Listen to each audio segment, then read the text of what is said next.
আর যে ছবি এই মুহূর্তে আপনারা দেখছেন, বহরমপুরে পৌঁছে গেলেন শুভেন্দু অধিকারী। মুখ্যমন্ত্রী হওয়ার পর প্রথমবার মুর্শিদাবাদে বহরমপুরে দলীয় বৈঠক রয়েছে এবং এরপরে প্রশাসনিক সভা। জানবো বিস্তারিত, প্রণব প্রতিনিধি আমাদের সঙ্গে রয়েছেন। প্রণব, দেখো, এই মুহূর্তে বহরমপুরের যে বেসরকারি হোটেল, সেই হোটেলে এসে পৌঁছেছেন মুখ্যমন্ত্রী শুভেন্দু অধিকারী।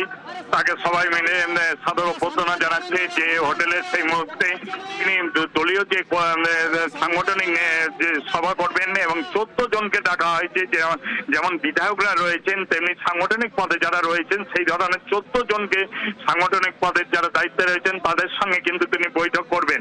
প্রায় ঘন্টাখানেক ধরে এই বৈঠক চলবে। তারপরে কিন্তু তোমার প্রশাসনিক বৈঠক রয়েছে বহরমপুরের রবীন্দ্র সদনে, এবং রবীন্দ্র সদনের পর তারপর পুলিশ লাইনে গিয়ে একটি কন্ট্রোল রুমে গিয়ে কন্ট্রোল রুমের উদ্বোধন করবেন। এরপর তিনি রেজিনগর যাবেন। এই মুখ্যমন্ত্রী হওয়ার পরে মুর্শিদাবাদে এলেন এবং মুর্শিদাবাদে এসে প্রথম তিনি সাংগঠনিক সভা দিয়ে কিন্তু শুরু করলেন বহরমপুরে। এরপরে কিন্তু তার শেষ অনুষ্ঠান জনসভা রয়েছে রেজিনগরে। তারপরে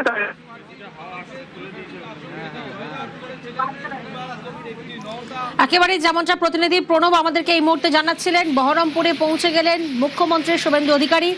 একটি বেসরকারি হোটেলে এই মুহূর্তে তিনি পৌঁছেছেন।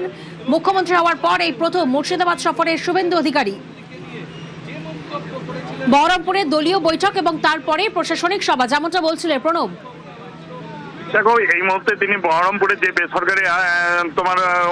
বেসরকারি যে হোটেল রয়েছে সেখানে তিনি এসে পৌঁছেছেন এবং তারপরে কিন্তু তিনি 14 জন যে সাংগঠনিক নেতৃত্ব এবং বিধায়ক তাদেরকে নিয়ে কিন্তু বিশেষ বৈঠক করবেন। তারপরে তার রয়েছে প্রশাসনিক বৈঠক। বহরমপুরে যে রবীন্দ্র সদন রয়েছে সেখানে প্রশাসনিক বৈঠক করবে। মুর্শিদাবাদের যেরকম প্রশাসনিক আধিকারিকরা রয়েছে এবং তার দলের যারা বিধায়ক রয়েছেন তাদেরকে নিয়ে প্রশাসনিক বৈঠক করবেন। এরপরে কিন্তু তিনি বহরমপুরে যে পুলিশ লাইন রয়েছে, মুর্শিদাবাদ পুলিশ লাইন, সেইখানে একটি কন্ট্রোল রুমের উদ্বোধন করবেন। তারপর তিনি রেজিনগরের উদ্দেশ্যে রওনা দেবেন। মুখ্যমন্ত্রী হওয়ার পর প্রথম এই কিন্তু মুর্শিদাবাদ সফরে, এবং মুর্শিদাবাদ সফরে এসেই তিনি প্রথম কিন্তু এই আজকে সাংগঠনিক সভা দিয়ে কিন্তু শুরু করলেন। তারপর কিন্তু রেজিনগরে যে জনসভা, শেষ প্রোগ্রাম রেজিনগরে জনসভা করবেন। তারপর তিনি কলকাতায় উদ্দেশ্যে বেরিয়ে যাবেন। একেবারে প্রণব, যেমনটা তুমি বললে যে বিজেপির মুর্শিদাবাদ জেলার কোর কমিটির নেতাদের সঙ্গে একটি গুরুত্বপূর্ণ বৈঠক করবেন এবং এরপরেই জেলা প্রশাসনের শীর্ষ আধিকারিকদের সঙ্গে একটি প্রশাসনিক বৈঠক করবেন। এই বৈঠকে মূলত কোন কোন বিষয় নিয়ে আলোচনা হতে পারে প্রণব?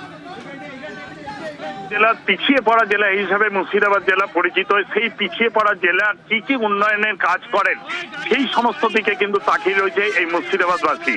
যে প্রথমবার তিনি যে এর আগে তিনি মুর্শিদাবাদের দায়িত্বে ছিলেন, সেই সময় কিন্তু তারপর যে মুখ্যমন্ত্রী পাওয়ার পর তিনি মুর্শিদাবাদে আসতেন এবং তারপর মুর্শিদাবাদে কি কি উন্নয়নমূলক কাজ করা যায় সেই সব নিয়ে কিন্তু একাধিকভাবে আলোচনা হতে পারে এবং ঘোষণাও করা হতে পারে, এবং বিশেষ করে শিল্পের দিকটা জোর দেবেন, এটাই কিন্তু আশা করছেন।